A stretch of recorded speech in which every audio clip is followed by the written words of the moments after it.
Okay, for real. Hunt's been through a lot since the engine upgrade and the 1896 getting slapped on the title, and it's safe to say that Hunt 2, this is not. Community sentiment has fluctuated during this time regarding some of the more interesting changes to the game, and I think these are really great moments to reflect honestly, outside of the echo chambers and rage bait and hot takes, on the journey Hunt has been on over the last year, and speak frankly about whether or not it's worth playing today. I have over 4,000 hours in Hunt, and it's my favorite game of all time. As such, I have a lot on my mind about the current state of things, but a video full of hot takes, this is not. So if you think I'll be dunking on the game to feed your own vitriolic narrative, I'm probably not your guy. You're not that guy, pal. Trust me. You're not that guy. But if you want to think critically and know how I feel about how the game currently stands, well then, in this video, we'll talk about the 1896 update, the course Hunt has taken over the last year, and the discourse around it. I'll let you know the specific reasons why I think Hunt is, or isn't, currently worth your time,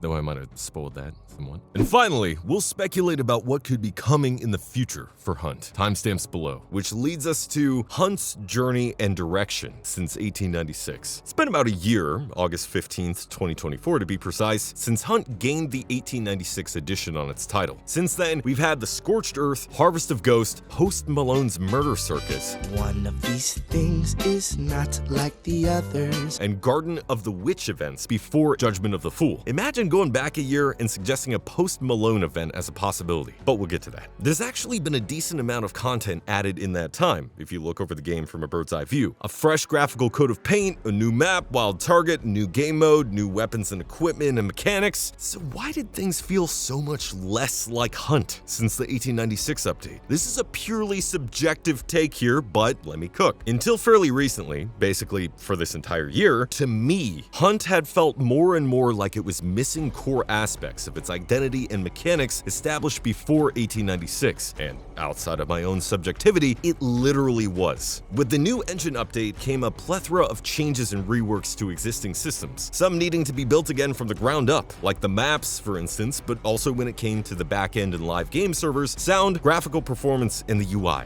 God, the UI. Now, listen, I was definitely among those that found myself as a bit of an apologist when it came to the UI. I figured out a lot of the hotkeys and was able to navigate it well enough, but certain aspects were simply broken or bugged for a long time and needed a lot of love to course correct. The back end, systems that handle UI interactions, confirmations, and such, and the live game servers were also in a pretty rough state post 1896. And depending on your location, internet speed, luck, or maybe access to occult magic, your experience with the Hunt servers likely varied wildly as well. Most of the veteran players would agree that one of the most frustrating things about Hunt is the inconsistency when it comes to the servers, whether it's problems with hit registration, or days where you can disconnect and reconnect easily enough, or days when you get stuck in limbo, unable to connect until you relaunch the game, verify files, or maybe make some kind of dark sacrifice to appease the fickle networking gods. Side note, you used to be able to invite two friends at the same time without waiting for one, and the lobby didn't always break when your friend had the wrong server selected, instead defaulting to the host server. Remember that? Pepperidge Farm remembers. Anyway, the sound also got a pretty large rework and had a re-implementation of the cry-spatial tech introduced in 2019, with many sounds feeling muddier or more confusing to players coming from the previous patch, at least anecdotally. It's saying something that even with those changes, Hunt still basically had the greatest directional audio ever seen in a game, but it definitely felt like a step back in certain aspects. Graphical performance also took a pretty big hit in the 1896 update. I was initially pretty excited about the inclusion of DLSS, which was one of my most anticipated modern features CryEngine 5.11 was supposed to help include, but I had issues where it would reset after every round or where other random graphical glitches would occur. Hunt's minimum system requirements also increased, and the old generation of PS4 and Xbox Series S were left behind, leaving some people on both console and PC who had bought the game unable to continue playing. I can report that over this year of patching, the performance on PC has definitely improved, with many of the major bugs and performance issues having been rectified. Scaling down your settings and forcing DLSS 4 on the Nvidia app can also help with performance tremendously, something we don't have time for today, but let me know if you'd like a video on that too. I know, all of this seems pretty dour, but I can say that nearly all of the most major issues, at least the ones that I've had the most problems with here, have been fixed. Yes, we can. and we have more changes and fixes on the way that I'm really looking forward to, but we'll talk more about those later. I can't really put my finger exactly on it. Maybe it's just seeing my beloved Desal again. Maybe it's some of the patches and tweaks that have been done recently, but I can say that Hunt really does feel like Hunt again. Like the Hunt we all came to love prior to the 1896 update, with all of the bells and whistles, and all of this in kind of a wildly intangible way. And that's a really great thing, but we're definitely overlooking a major series of elephants in the room that we need to address.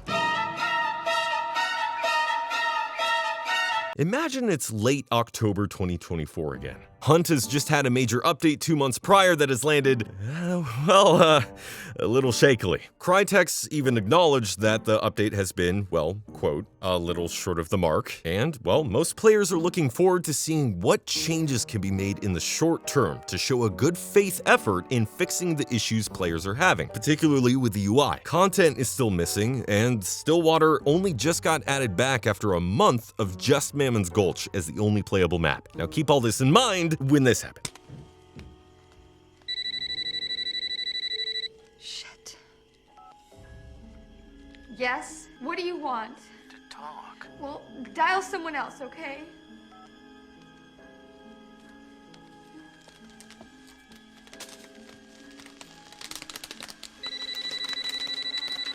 Listen, asshole! No, you listen, you little bitch. You hang up on me again, I'll gut you like a fish, understand?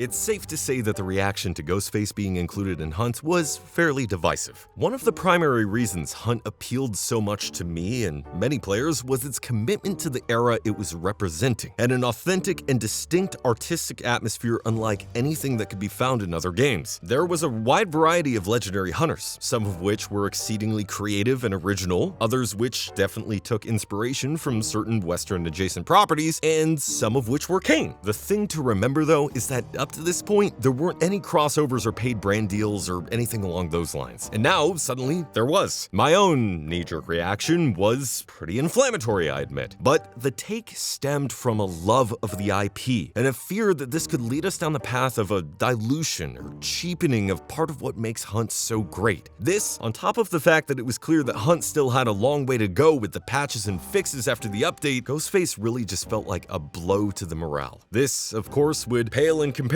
to what would come in just a few months, literally turning Hunt into a clown show. A post-Malone clown show, to be specific. Pretend this Tropic Thunder is a Springfield trapdoor rifle. Again, upon seeing this, I will admit that my own initial reaction was one of abject terror for the aesthetic soul and artistic integrity of the game, not considering any actual feelings about Post or his music. My reaction was based purely around feeling that this was a cheapening of the game with his inclusion. But here's the thing, chat. I talked to people who were excited about Ghostface and Post Malone's inclusion. There were a ton of people who hadn't even played Hunt, or people who hadn't played in a long time, or people who were coming back specifically for these skins and these events. And I mean, seeing Post's true passion for the game and the love that he and Ghostface brought, I eventually changed my tune. Now, while Post and Ghostface are still in the game, they're not really a major distraction, and there's been a lot of transparency from Crytek in this discussion about their goals with ensuring any crossover brand is added with a care to the story and the artistic integrity of the game. So no cel-shaded Beavis and Butthead here, at least not yet. So in conclusion, while I'm not really happy about these things being added in the first place, I understand the business perspective and the genuine excitement they bring, and they're definitely not as big of a deal as I had feared. Now, nuance might not get you followers or subscribers, but I still think it's important to temper our passion with critical thinking, especially with something as ultimately inconsequential as video games. Thanks for coming to my TED Talk. So even with all this, is Hunt worth playing today?